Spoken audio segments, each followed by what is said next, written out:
Good evening, everyone. We're very honored to have Nazanin Boniadi here speaking. She is known both as an actor, but also for the last 15 years as a human rights activist, particularly in Iran. Has been honored by the UN and Amnesty International. So please give her a very, very warm welcome.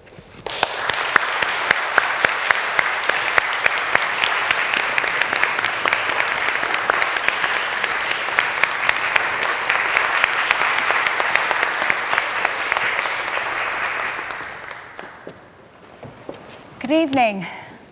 What a pleasure to be with you this evening. Thank you for having me, and thanks to the Oxford Union for convening this conversation. As you all know, since the murder in custody of 22-year-old Kurdish Iranian woman Mahsa Jina Amini, who was arrested 7 months ago for inappropriate hijab, the brave men and women of Iran have been taking to the streets in protests calling for an end to the Islamic Republic theocratic regime. This is the greatest existential threat the regime has ever experienced. I'd like to briefly discuss why this time is different, what's happening on the ground, but because so many of you are at the start of your life's journey, I'd like to start by sharing a little bit of my journey. Advocating for human rights in Iran has been my life's passion for the past 15 years, but I'd like to take a step back. For me, the struggle for human rights, women's rights, started when I attended my first protest in the height of the Iranian Revolution in 1979. No, I'm not that old. I was in my mother's uterus. She was 19, and she was one of the very many brave people, women, who took to the streets to stand up against the newly forming theocracy. My parents realized quickly the dangers of raising a child in a social, legal, political climate that was growing increasingly oppressive, particularly towards women and girls. Although they were granted political asylum when I was just 3 weeks old in London, the challenges facing the people of my homeland was permanently etched in my psyche. The Islamic Republic's violations of the human rights and dignity of their citizens is well documented. Indeed, we've seen a steady erosion of the human rights situation going back to the inception of the theocracy. I have personally been harassed by the so-called morality police when I was traveling across Iran with my mother when I was 12 years old. That traumatizing encounter was a glimpse into the daunting daily reality for girls and women in my homeland. I knew then that I had to use my voice to amplify and promote theirs. In my decade and a half of direct advocacy, I've seen several periods of unrest, social upheaval in Iran.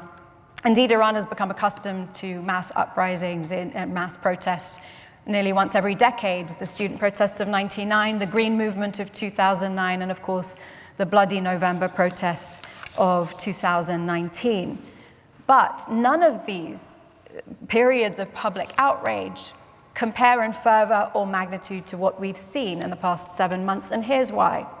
First, the most unprecedented part of this current protest that we're seeing is that they've been female-led.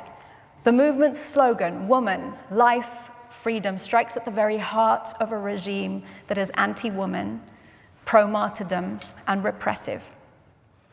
Today, university students, union workers, ethnic, religious, sexual, and other minorities have joined the protests, calling for an end to the Islamic Republic. Because the broader Iranian society has understood the intersectionality of gender equality and every other basic human right that they've been denied for 44 years.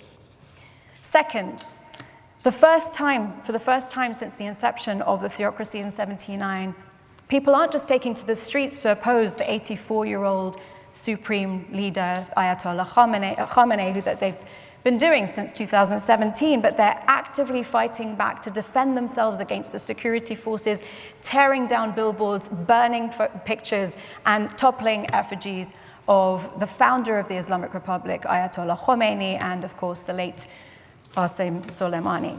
Third, while polarized politics continues among the diaspora and in Iran, we're seeing far greater unity among opposition figures in the diaspora than we've seen ever before. And we're also seeing a greater synergy between dissidents inside and outside of the country.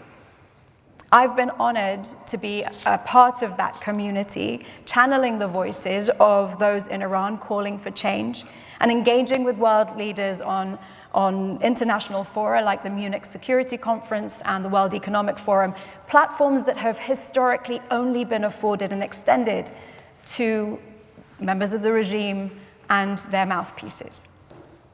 I hope we can continue to work together in support of the Iranian people's struggle to end the Islamic Republic's tyranny.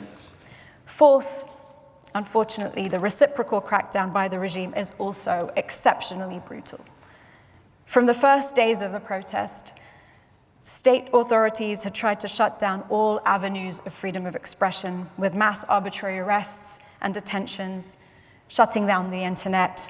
The scale and gravity of the violations committed by Iranian authorities in their attempts to stifle dissent and suppress the brave demonstrators include murder, imprisonment, enforced disappearances, torture, rape, sexual violence, and of course, persecution. Speaking before the UN Human Rights Council last month, Javad Rahman, the Special Rapporteur on the situation of human rights in Iran, said that what we're currently witnessing, is the most serious human rights violations in Iran in the past 4 decades. This evening, we can talk about the current state of the protests, including the energy sector strikes, continued civil disobedience from prominent public figures, and the gassing of schoolgirls. I also hope to discuss how we can best support Iranian civil society towards self-determination by disempowering the regime and empowering the people who are so bravely fighting for a secular, democratic Iran. And after you leave this room, I urge you to please carry on the cause and stand in solidarity with the Iranian people in their struggle against the Islamic Republic for freedom and for democracy. Thank you.